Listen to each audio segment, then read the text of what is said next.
নাগকুণ্ডলা,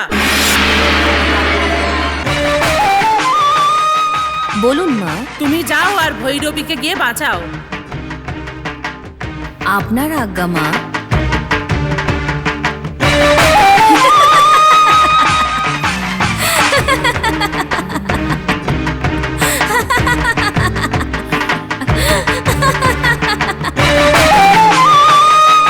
নাগ দেবতা যেরকম আমাকে বলেছেন সেই অনুযায়ী আমি নাগ দেবীকে বাঁচাবো।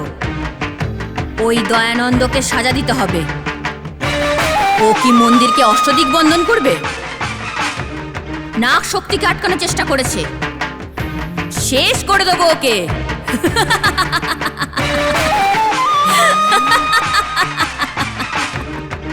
নাগ কুণ্ডলী গুপ্ত অবতার আছে।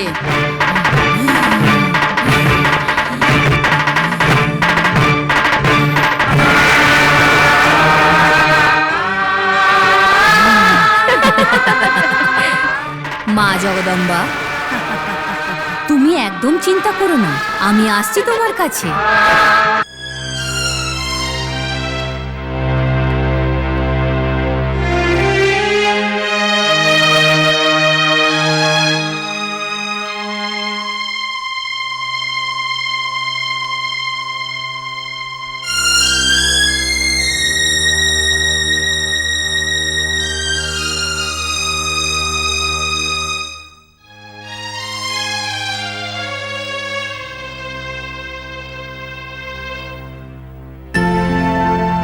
কি নীলু ম্যাডাম, এটা তো বলো তুমি কি ভাবছো? গ্রামটা খুব ভালো, হ্যাঁ। গ্রামের নিয়মটাও ভালো। জিজু, সায়েন্সের কিছু সুপার পাওয়ার এই গ্রামের মধ্যে আছে, আমি সেটা ফিল করেছি। আমার ওটা খুব ভালো লাগছে। তুমি একটা সায়েন্সের স্টুডেন্ট আর তুমি এই সুপার ন্যাচুরালের ব্যাপারে কিভাবে কথা বলছো? এর মানে আমার মায়ের প্রভাব তোমার উপরে পড়ে গেছে। কিন্তু আর না, এবার আমরা উৎসবের পরে তাড়াতাড়ি বেরিয়ে যাব, না হলে তুমিও ঠাকুরমা হয়ে যাবে। জামাই বাবু আর শালির মধ্যে কি সিরিয়াস কথা চলছে একটু বলো তো। আরে কিছু না রূপা, তোমার বোনের এই গ্রামটা খুব পছন্দ হয়েছে। সত্যি সত্যি এটা, এই গ্রামটা আমার সত্যিই খুব ভালো লেগেছে। কিন্তু এটা ওটা কিছু না, যত তাড়াতাড়ি হতে পারে তত তাড়াতাড়ি আমরা সিটিতে চলে যাব, না হলে তোমরা সবাই ঠাকুরমা হয়ে যাবে। হ্যাঁ হ্যাঁ, সত্যি সত্যি যাব। কিন্তু আমার একটা ছোট্ট অনুরোধ আছে। কি অনুরোধ বলো? আমরা কি আমাদের শাশুড়ি মাকে নিয়ে যেতে পারি? গুড আইডিয়া, কিন্তু তোমার মনে হয় মা রাজি হবে? নিশ্চয়ই আমি রাজি করাবো ঠাকুমাকে। ইউ ডোন্ট ওয়ারি বাবা। ওকে সুইটি, তুমি যেটা বলছো সেটাই ঠিক, এরকমই করব। এতদিন ধরে নাগ দেবতা তোকে রক্ষা করে আসছে, কিন্তু এখন আমি ওকে মন্দিরে অষ্টদিক বন্ধন করে দিয়েছি। আর ও তোকে বাঁচাতে পারবে না, কোনোভাবেই বাঁচাতে পারবে না। তোকে এখানে বন্ধন করে দিয়েছি। পূর্ণিমার দিন তোকে বিনাশ করে ওই মনির শক্তি আমি কবজায় নেব, ছাড়বো না তোকে। এই সব কিছু নাগ দেবতারই কাজ। নিশ্চয়ই কোনো গন্ডগোল হয়েছে। ওই ভুলটাকে আজ রাতেই শুধরোতে হবে।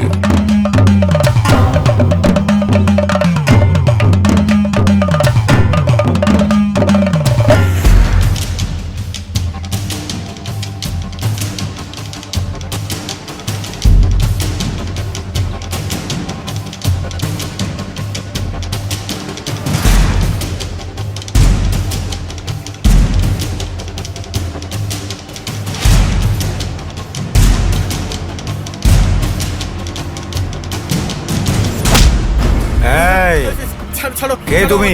দাঁড়াও, দাঁড়াও, কি করছিলে এখানে? আমি জানি না কি করছিলে? এটা কি? ছাড়ো না, বলো এটা কি? তোকে এখানে কে পাঠালো বল? ছাড়ো আমাকে, ছাড়ো। আরে বল, নেই তো মেরে ফেলবো তোকে, বল। এই সূর্যা, শ্বশুর মশাই কি হয়েছে, কি হচ্ছে এখানে? জানি না, এখানে একটা লোক এসে কি পুঁতে দিচ্ছিল, হ্যাঁ? আমাকে দেখে পালিয়ে গেল। কে কে সে? আমি কি করে জানবো? আগে এটা দেখতে দাও, তাহলে বুঝতে পারবো। আরে শ্বশুর মশাই এটা কি? আমিও জানি না, বুঝতে পারছি না এটা। আচ্ছা ছাড়ো, আমি এটা ফেলে দেবো, তোমরা যাও।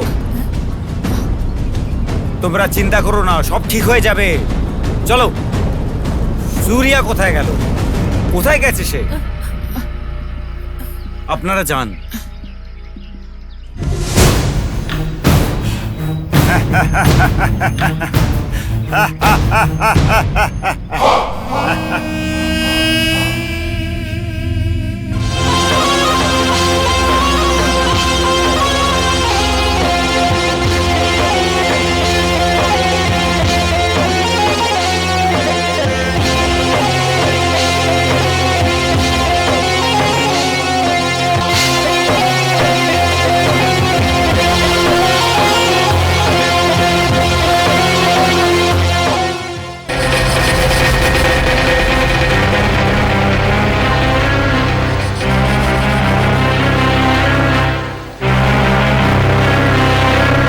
মা, ওই সময় রামচন্দ্রের কত সুন্দর জীবন ছিল, এত ভালো জীবন ছিল যে ওর সম্পত্তি 7 পুরুষে বসে খাবে, আর আমাদের বৌদি এত সম্পত্তি থাকা সত্ত্বেও খুব সাধারণভাবে থাকতেন।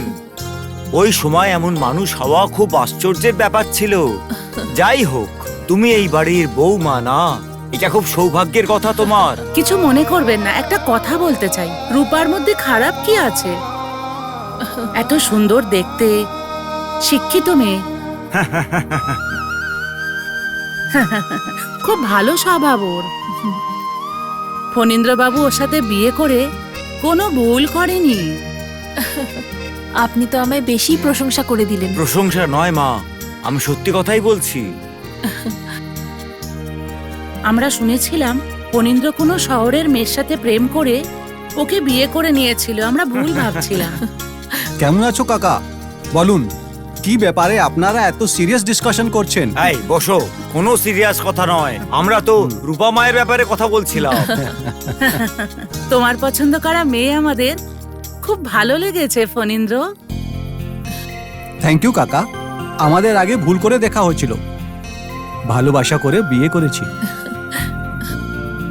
তাই জন্যে বিয়েতে কাউকে ডাকিনি। হ্যাঁ, আরে এই সুযোগ তো তোমার মাও পায়নি, তাহলে তুমি কি করে পাবে? আরে ছাড়ুন তো, এতদিন পরে তো আমাদের দেখা হয়েছে। আপনি এত কথা বলে ওদের জ্বালাতন করবেন না। ওনার সম্পর্ক রক্তের সম্পর্ক এটা। কেন ভাই, তোমার কি আমাকে কোনো বলার অধিকার নেই? কেন নেই কাকা? আপনি তো আমাদের সবার গুরুজন কাকা। আপনি যাই বলবেন আমাদের জন্য আশীর্বাদের মতন কাকা। হ্যাঁ, দেখো একে কত সরলতার সঙ্গে উত্তর দিল। হ্যাঁ কাকা বাবু, আপনারা আরামে গল্প করুন, আমার একটু কাজ আছে, আমি চললাম। ঠিক আছে? দেখো, হ্যাঁ? কোনো তাড়াতাড়ি নেই, তুমি শান্তভাবে কাজ সেরে এসো। বাড়িতে আমরা একলা নেই, সঙ্গে নাতনিও আছে। তোমার কাকা বাচ্চাদের খুব পছন্দ করে।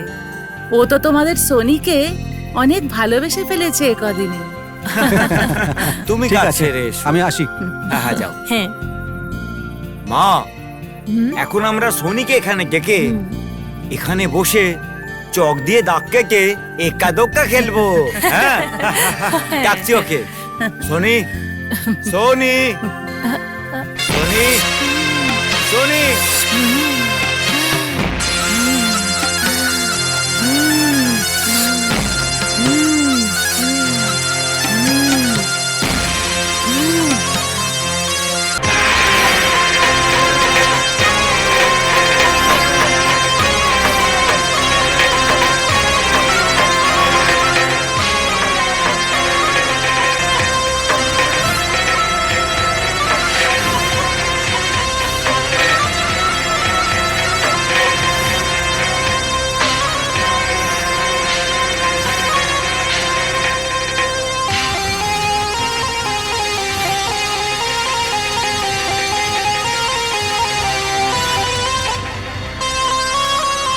জয় জগন্মাতা।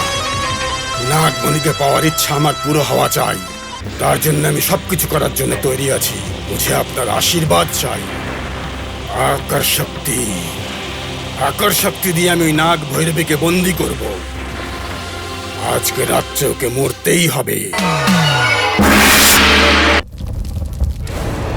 विराजमास्तिकं नमः विराजमास्तिकं नमः विराजमास्तिकं नमः विराजमास्तिकं नमः विराजमास्तिकं नमः विराजमास्तिकं नमः विराजमास्तिकं नमः বিরাজমাস্তিকম নমঃ। এই, বিরাজমাস্তিকম নমঃ। কে তোমরা? বিরাজমাস্তিকম এখানে আগুন কেন লাগিয়েছো? এই, বিরাজমাস্তিকম নমঃ। দাঁড়াও। মন্ত্র পড়া বন্ধ করো। চুপ করো, নয়তো সবাইকে মেরে ফেলবো। এই, এই, সূর্যা, দড়ি নিয়ে আয়। এতে সবাইকে বেঁধে রাখবো। তাড়াতাড়ি নিয়ে আয়। আমরা আবার আসবো, তখন আমাদের গুরুদেবের ইচ্ছে পূরণ হবে। এই, তোদের। এটা কি হয়েছে? বিরাজমাস্তিকম দেখুন না কি নমঃ। হচ্ছে। এই, দাঁড়া, বন্ধ কর সব। নমঃ। আগুন লাগাবি না এখানে। শ্বশুর মশাই, এটা কি? আমিও কিছু বুঝতে পারছি না মা। মা আমি ভয় পাচ্ছি মা। আরে ভয় পেও না বাবা, উনি আছেন না বাড়িতে, উনি দেখে নেবেন, তুমি একটু অপেক্ষা করো। যখন দেখি বাচ্চাটা ভয় পাচ্ছে, ওকে শান্ত করুন। কখনো দেখছি সাপ, এখন আবার দেখছি শান্ত এখানে হও, আগুন। মা। এসব শান্ত কি হও, হচ্ছে? সব এখানে। আমি ফণীন্দ্রর সাথে কথা বলছি। দাঁড়াও, দাঁড়াও। তোমরা শান্ত, ভয় পেও না। তাড়াতাড়ি করো। তোমরা ভেতরে যাও। শান্ত হয়ে যাও মা। আমি আগুন নিভিয়ে আসছি। আসুন, যাও। যাও।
এখন তোমাদের কাজ শেষ হয়ে গেছে। তোমরা এখান থেকে যেতে পারো। অনেক দূরে চলে যাবে। কাছাকাছির মধ্যে তোমাদের যেন কেউ দেখতে না পায়। যদি আশেপাশের মানুষ তোমাদের দেখতে পায় একবার, তোমাদের শরীর লাশ হয়ে যাবে এখানে, বুঝলে? ঠিক আছে বাবু, সাবধানে। যাই আপনি বলছেন তাই হবে। ঠিক আছে। ঠিক আছে সাহেব। তোমাদের কাজ সম্পূর্ণ হয়ে গেছে। আর এই মুহূর্তে তোমাদের এখানে থাকা একেবারে উচিত হবে না। আর যদি কেউ তোমাদের দেখতে পায় তো একবার মুশকিলে পড়ে যাবে তোমরা। ঠিক আছে। চলে যাও এখান থেকে। আচ্ছা, চলে যাও, ঠিক আছে। চলে যাও, ঠিক আছে। চলে যাও। ঠিক আছে বাবু। ঠিক আছে বাবু। এই গ্রামের আশেপাশেও যেন তোমাদের দেখা না যায়। ঠিক আছে বাবু।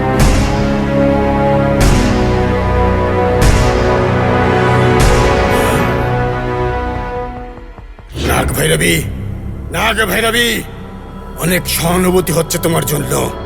বিনা কারণে তুমি রেগে যাচ্ছ। তুমি আমার উপরে প্রতিশোধ নিতে চাইছো। কেন তুমি আমার উপরে প্রতিশোধ নিতে চাইছো? কেন আমার পিছনে পড়ে আছো? আমাকে মারতে চাও? সেটা তোমার ক্ষমতায় কুলোবে না।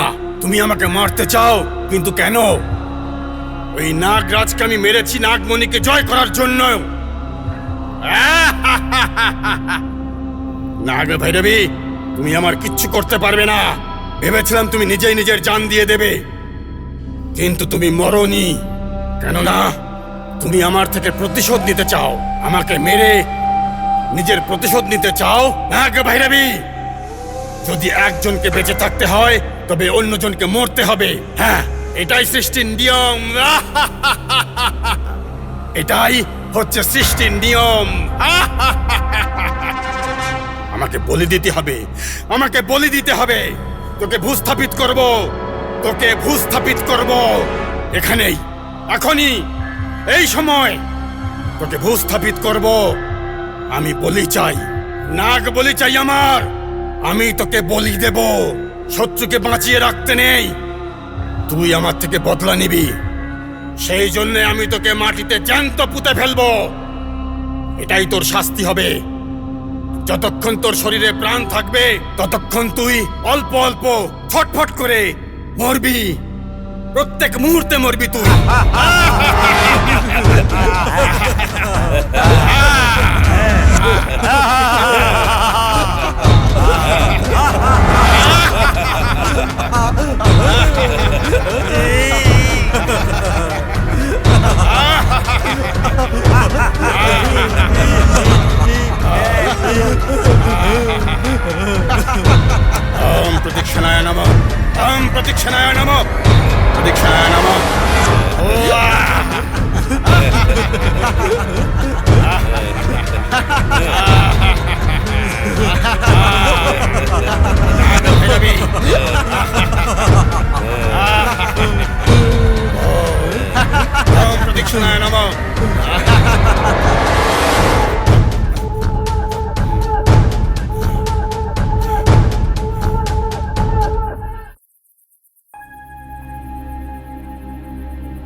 যেসব ঘটনা এখানে ঘটছে এই সব দেখে আমার সন্দেহ হচ্ছে। কিন্তু সন্দেহ কেন শ্বশুরমশাই? সন্ধেবেলা মন্ত্র করা কোনো জিনিস বাগানে পোথার চেষ্টা করছিল, আর এক্ষুনি কেউ এসে আগুন জ্বালিয়ে মন্ত্র পড়ছিল। আমার তো মনে হচ্ছে যে এমন পূজারী এই গ্রহণের সময় 11 বছরের ছোট মেয়েকে বশীকরণ করে। কিন্তু বশীকরণ কেন? কারণ কিছু লোক 11 বছরের থেকে ছোট বাচ্চাদের বশীকরণ করে আর ওদের বলি দেয়। 11 বছরের থেকে ছোট মানে মানে এই বাড়ির ভেতরে কে আছে? মানে তো এটা সোনি। সোনি, শুনুন না, তাহলে এটা কি আমাদের সোনিকে? না মা, এতে কোনো সন্দেহ নেই, ওরা আমাদের বাচ্চার জন্যই এখানে এসেছে। তাহলে আমরা কি করব? তুমি চিন্তা করো না মা, আমি আছি তো। আমার কাছে শত্রুনাশক বশীকরণ যন্ত্র আছে। এটা শনির গলায় পরিয়ে দাও, তারপর দেখবে যে শনির ক্ষতি করতে চাইছে তার মুখ দিয়ে রক্ত উঠে সে নিজেই মরে যাবে। এটা বাচ্চাকে আর গলায় পরিয়ে দাও। আরে চিন্তা করো না এত। এসব ওনার একদম পছন্দ নয়। বাচ্চা সুরক্ষার জন্য করতে হবে। নিয়ে নাও মা, নিয়ে নাও, পরিয়ে দাও ওকে। নিয়ে নাও রূপা। ঠিক আছে, দিয়ে দিন। সোনি, সোনি, আসছি মা।